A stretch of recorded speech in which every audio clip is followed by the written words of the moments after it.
Henry and the Paper Route by Beverly Cleary. Chapter 1. Henry's Bargain.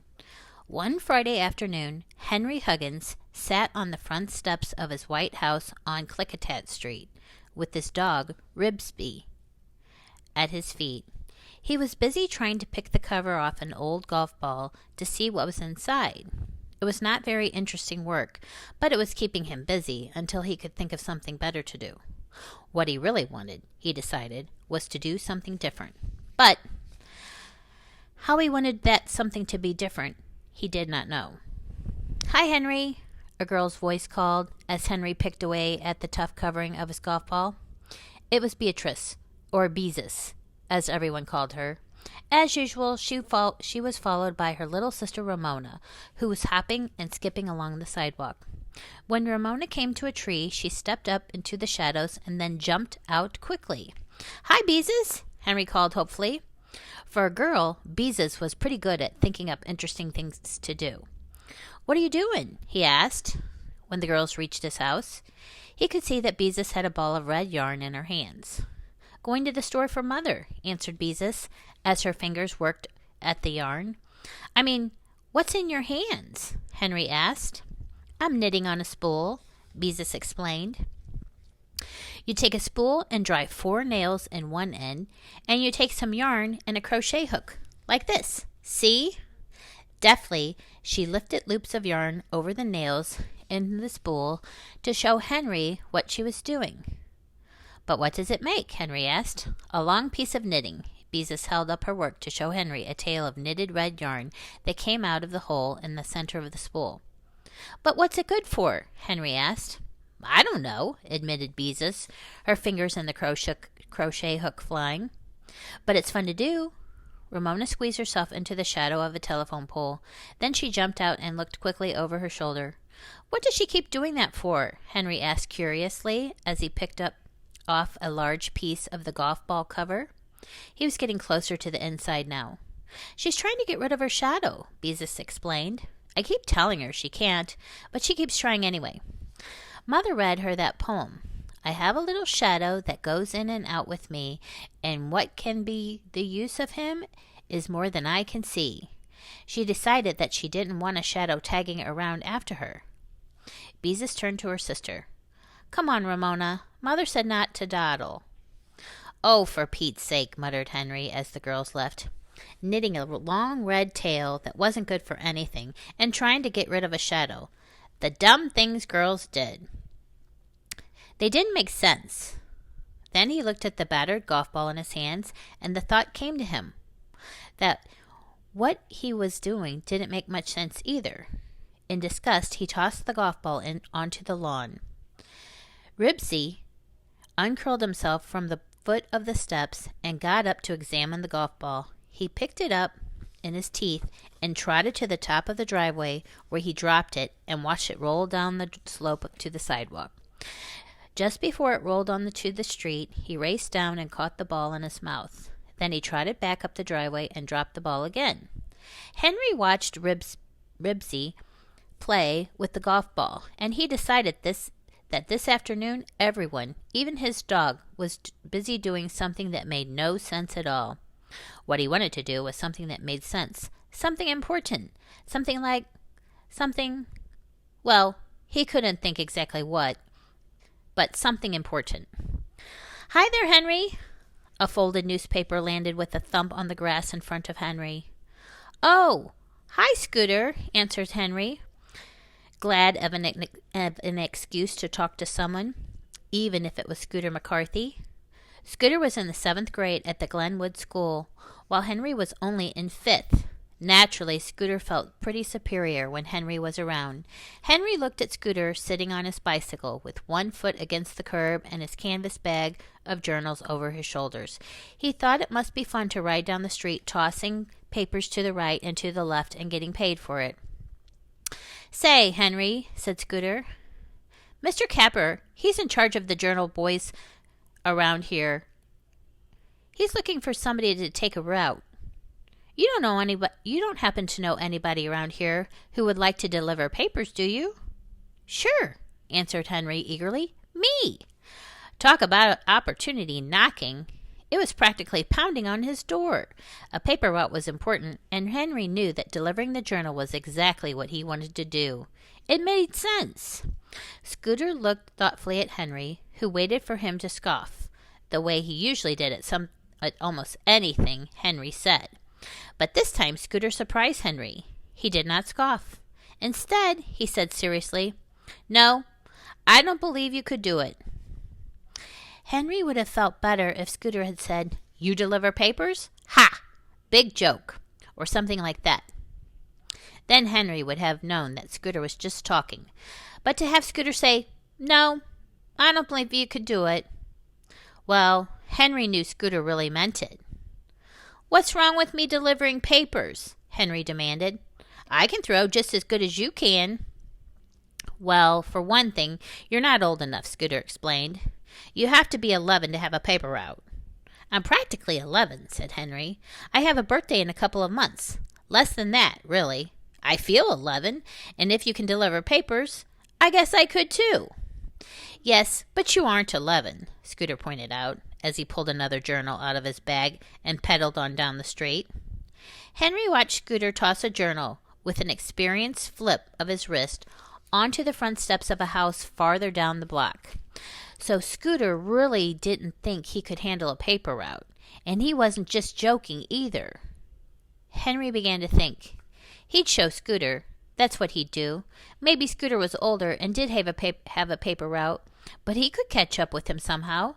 He'd go to Mr. Capper's house on Knott Street, the house with the horse chestnut trees in front where the boys had chestnut fights every fall, and he would ask Mr. Capper for the paper route. He would act so grown up and so businesslike that Mr. Capper wouldn't think to ask his age, and even if he did, Henry could say he was practically 11. After all, if Mr. Capper was asking around for a boy to deliver papers, he must be pretty hard up for someone to work for him. Why, the job was as good as Henry's already, and with a paper route and a birthday, he would be as good as caught up with Scooter. Then it occurred to Henry that Mr. Capper might have asked other paper boys besides Scooter if they knew someone who would like to deliver papers. It might be a good idea to go over to Mr. Capper's house as fast as he could, before some other boy beat him to it. Henry ran into the house and washed his hands as far up as the wrist. He ran a comb through his hair and pulled on his jacket, which he snatched off his bedpost. He was glad his mother was out shopping, so he did not have to stop and persuade her to let him have a paper route. He could do that after the route was his. After removing the unbusinesslike raccoon tail from the handlebars, Henry wheeled his bicycle out of the garage and was coasting down the driveway when Ribsy suddenly appeared and started to follow him. "Go home," Henry ordered. Ribsy sat down on the sidewalk. He thumped his tail on the cement and looked hopefully at Henry. "Good dog," said Henry, and started to pedal down Klickitat Street. Ribsy galloped after him. Hearing Ribsy's license tag jingle, Henry looked over his shoulder. "I told you to go home," he said. Ribsy looked hurt. He was used to following Henry wherever he went, and he could not understand why he could not go this time. Henry sighed. "I'm sorry, fellow," he said, and pedaled back to his house. There he got off his bicycle and let Ribsy buy his collar up the front steps. "I'd like to take you with me, but this is important. I can't have a dog tagging along when I ask for a job." He shoved Ribsy through the front door and hurried down the steps. He did not look back because he knew that Ribsy, his paws on the windowsill, would be watching him. Henry zipped up his jacket so it would look neater and ran his hand over his hair to make sure it was combed. A boy had to look his best when he asked for a job, even though he was practically sure the job was his, if he got there in time. Henry practiced being grown up as he pedaled toward Mr. Capper's house. He steered his bicycle with one hand and jingled the nickels and dimes in his pocket with the other hand. He sat up very straight to make himself look taller. He tried to think what to say to Mr. Capper. "How do you do?" he said politely to a telephone pole. "I'm Henry Huggins. I heard you were looking for a paper boy." No, that wasn't quite right. He got off his bicycle to address a mailbox. "Good afternoon," he said. "My name is Henry Huggins. I understand you are looking for a boy to deliver papers." That was better.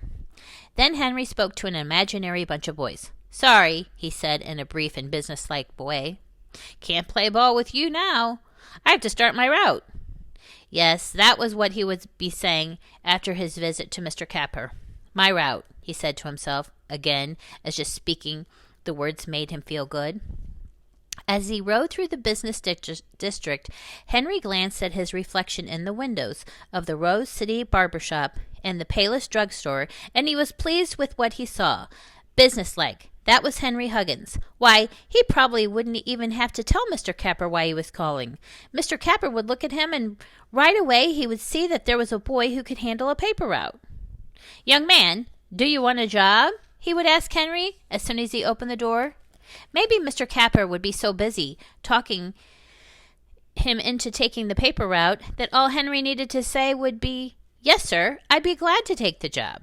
Already he could see himself pedaling down the street, throwing papers to the right and to the left with a perfect aim. He would never have to get off the bicycle and poke around in someone's shrubbery for a paper that had missed the porch. Not Henry Huggins. And the things he could buy with the money he earned: stamps for his collection, a flashlight, 2 flashlights, one for his bicycle and one to keep in his room. He could even buy a real sleeping bag that he had admired in the sporting goods store. Then he could ask his friend Robert to come over and spend the night and sleep out in the backyard. It would be lots more fun to sleep in a real sleeping bag with a zipper instead of some old blankets with his mother pinned together with safety pins. Just then, Henry came to the rummage sale in the vacant lot. Now, a rummage sale was something Henry knew all about, because his mother had helped with such a sale only last year. A lot of ladies who belonged to a club gathered up all the old junk they could find in their closets and basements and attics and garages, and had a couple of men with trucks haul it all to a vacant lot, where they spread it all out on boards set on sawhorses. They sold the junk, or rummage, as they called it, for very low prices, and used the money to buy a television set, which they gave to a hospital. Since Henry liked old junk, he had enjoyed his mother's part in the rummage sale, and had been sorry to see the old dishes and lampshades and baby buggies hauled away to be sold. He had been especially sorry to see a pair of old laundry tubs taken away, because he was sure they would come in handy some day for something. He didn't quite know what. But his mother had said firmly that he could not keep old laundry tubs in his room, or in the garage either, for that matter. Naturally, even though Henry was in a hurry, he had to stop to see how all the junk in this vacant lot compared to his mother's collection of rummage. He leaned his bicycle against a telephone pole and joined the crowd. Racks of old clothes hung in the corner of the lot under a couple of billboards. Nearby was the furniture department. Old-fashioned iceboxes, chairs with 3 legs, sofas with springs popping out, all sorts of odds and ends were heaped onto the board tables. Henry decided it was pretty good junk. He paused in front of an old electric fan. There were a lot of things a boy could do with an electric fan, especially if it worked. Just what? Henry could not decide at the moment, but he was sure there must be lots. "How much fun? How much is the fan?" Henry asked the lady behind the table. 25 cents was the answer. The trouble was that Henry could not very well carry an old electric fan when he went to ask Mr. Capper for a job. It wouldn't look businesslike. "If I pay for the fan now, could you hold it for me until I come back in a half hour?" Henry asked. "I'm sorry, but the sale ends at 5:30, the lady told him. "A junk man will come and buy up everything that is left over." Oh. Henry was disappointed. Oh well, a job delivering papers was more important than an old electric fan. Besides, when he got his route, he could buy a new fan if he wanted one.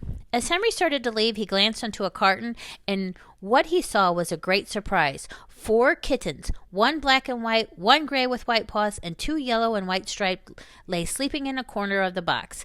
They looked tiny and helpless, poor little things, but there must be some mistake. Kittens were not junk. "These kittens aren't for sale, are they?" Henry asked a lady who was standing nearby. "Yes, they are," answered the lady cheerfully. 15 cents apiece. They're very nice kittens. Their grandmother was a long-haired cat." Henry did not like the idea at all. People shouldn't go around selling kittens for rummage, as if they were old tea kettles or something. If nobody buys them by 5:30, will the junk man take them? Henry asked anxiously. Henry was so upset about the kittens that he forgot he was in a hurry for a minute. For a minute he even forgot that he wanted a paper route. "Oh, no," answered the lady. "I suppose someone will take them to the pound." She spoke as if the kittens were not very important. The black and white kitten stirred and blinked its great eyes. Henry could not keep from touching the soft furry head. The kitten yawned and showed its tiny pink tongue. Then it climbed on top of the other 3 kittens, curled itself into a ball, and went to sleep again. This was too much for Henry. "I don't think you should let them go to the pound," he said. "I don't either," agreed the lady. "I'll tell you what I'll do. Since the sale is just about over, I'll mark them down for you from 15 cents to 5 cents apiece." "A nickel for a kitten? That was a real bargain." Henry gently stroked the black and white kitten with one finger and thought it was over. If he bought the 4 tiny kittens, he would be saving them from the pound, and that was even more important than getting a bargain. Of course, his mother wouldn't let him keep all of them, but it should be easy to find good homes for the others. Then Henry remembered the paper route. He could not carry a box of kittens with him when he went to ask Mr. Capper for a job. That would be even less businesslike than carrying an electric fan, and nothing was going to keep him from getting the paper route. Not even kittens. "Well, no, I guess not," Henry said to the lady. "They're awfully nice kittens, though." The black and white kitten snuggled deeper into the fur of the other 3 kittens. "No," Henry told himself, "I'm not going to do it. I'm not going to buy them, even if they are only a nickel apiece. My route comes first." A yellow kitten mewed in its sleep. "It's sort of squashed," Henry remarked to the lady as he carefully pulled the little bundle of fur out from under the other kittens. Every minute made it more difficult for Henry to leave. He fingered the money in his pocket. Maybe he could leave the kittens someplace along the way and pick them up after he talked to Mr. Capper. No, that wouldn't work. A dog might get them. They were too little to know how to climb to trees. And yet there must be some way to save them. Henry thought hard. His jacket. It was just the thing. It was roomy. It had a tight, knitted band around the waist, and it was a cloth jacket, so air could get through it. He could tuck 4 tiny sleeping kittens inside, zip it up, and no one would know the difference. "I'll take all 4, said Henry, and quickly produced 2 dimes from his pocket. Gently he lifted the kittens one by one and slipped them inside his jacket. Then he pulled up the zipper. Maybe he looked a little plump around the middle, but no one would ever guess that he was hiding 4 kittens. It was late. Henry realized as he got on the bicycle and tried to ride without joggling his kittens. He had spent too much time at the rummage sale. When he reached the district manager's house, he leaned his bicycle against the chestnut tree, ran his hand over his hair, stood up straight, and tried to feel 11 years old. All at once his mouth felt dry. "Good afternoon, Mr. Capper," he whispered to himself. "My name is Henry Huggins." He walked up the steps and rang the doorbell. While he waited, he could feel his heart pounding. The door opened and Henry found himself facing not Mr. Capper, but his daughter, who was, Henry knew, practically grown up. She went to high school. Is Mr. Capper home?" Henry managed to say to the girl. She was waving one hand back and forth to dry her red nail polish. "Just a minute," the girl answered. "Daddy," she called, "a boy wants to see you." She continued to stand in the doorway, blowing on her red fingertips and ignoring Henry as if he were too young to bother about. Henry stood up even straighter, and in a moment a tall, thin man with crinkly gray hair appeared. He was wearing paint-splattered overalls and wiping his hands on a smeary rag, which he then stuffed into his hip pocket. "Hello there," said Mr. Capper pleasantly. "What can I do for you?" "Good afternoon," Henry recited in what he hoped was a businesslike voice while he tried to look 11 years old. "My name—" Henry stopped. He felt something move under his jacket. "My name—" he began again and stopped once more. A large police dog appeared from somewhere back of the back of the house and joined Mr. Capper, who stood rubbing the dog's head and waiting for Henry to continue. Henry eyed the dog. The dog eyed Henry. Henry, already dry-mouthed, felt like old flannel. And again something moved under his jacket. "My name is Henry Huggins," he managed to say and gulped. His name sounded peculiar when he said it aloud, almost as if it were someone else's name. For an instant, Henry had a funny feeling that maybe he wasn't really Henry Huggins after all. "How do you do?" answered Mr. Capper, by now plainly puzzled as to what Henry's visit was all about. "How do you do?" said Henry. No, that was not right. That wasn't what he meant to say. Now everything was all mixed up. Mr. Capper's daughter giggled, and Henry felt his face grow hot. He did not feel businesslike at all. He unzipped his jacket a couple of inches. The dog stepped forward and sniffed at Henry. His ears perked up, giving him an alert look. "Here, Major," said Mr. Capper sharply. Major barked. He looked eager, and his teeth were long and white. Henry's jacket began to move and then to heave. Henry no longer felt 11 years old. He did not even feel 10 years old. He winced as the kittens dug its sharp little claws into his skin. "Ruff!" said Major. Mr. Capper grabbed the dog by the collar and jerked him back. The kittens began to scramble around under Henry's jacket. Henry felt one of them climbing up the back of his T-shirt. The pinpricks of its tiny claws made him squirm. He clasped his hands around his waist and tried to hold the other kittens down. Mr. Capper looked amused and puzzled at the same time. Major strained at his collar. "What have you got inside your jacket, son?" Mr. Casper asked kindly. Said Henry, keeping one eye on the dog and at the same time reaching around and poking through his jacket at the kitten between his shoulder blades. Another kitten scrambled up the front of his T-shirt, and before Henry could answer, Mr. Capper, it poked its head out of Henry's jacket and announced its presence with a small mew. Mr. Capper grinned, and his daughter went off into a gale of giggles. Hastily, Henry stuffed the kitten back into his jacket, but the kitten promptly popped out again. Henry stuffed it back and pulled the zipper all the way up. "Just some kittens I got at a rummage sale," he explained as his jacket rose and fell. Mr. Capper's daughter thought this was very, very funny. Henry did not see anything funny about it at all. The kittens grew more and more lively. Henry could not think what to say next. With that dog staring at him, he wished he could turn and run down the steps, but he knew he could not do that. Mr. Capper would want to know why he had happened to be standing on the porch with his jacket full of kittens. "Ruff!" said Major eagerly. Quickly, Henry decided the best thing to do now that Mr. Capper knew was making his jacket behave so strangely, was to ignore the kittens and the dog as best he could and end his visit quickly. "Mr. Capper, could I have that paper route?" he blurted, and instantly he was sorry. That was not the way he had meant to ask for the job. "Well, Henry, I'll tell you what you do," said Mr. Capper kindly, and for an instant Henry felt hopeful. "You wait until you are a year or two older, and then come back and talk to me about a paper route." Still, Henry could not give up. "I know I'm not very tall for my age, but I can ride a bike and throw straight and things." "There's more to a paper route than riding a bicycle and throwing papers," said Mr. Capper. "A boy has to be able to handle money and see that the papers are delivered on time in every kind of weather and left on the porch or in the mailbox or wherever the subscribers want them delivered.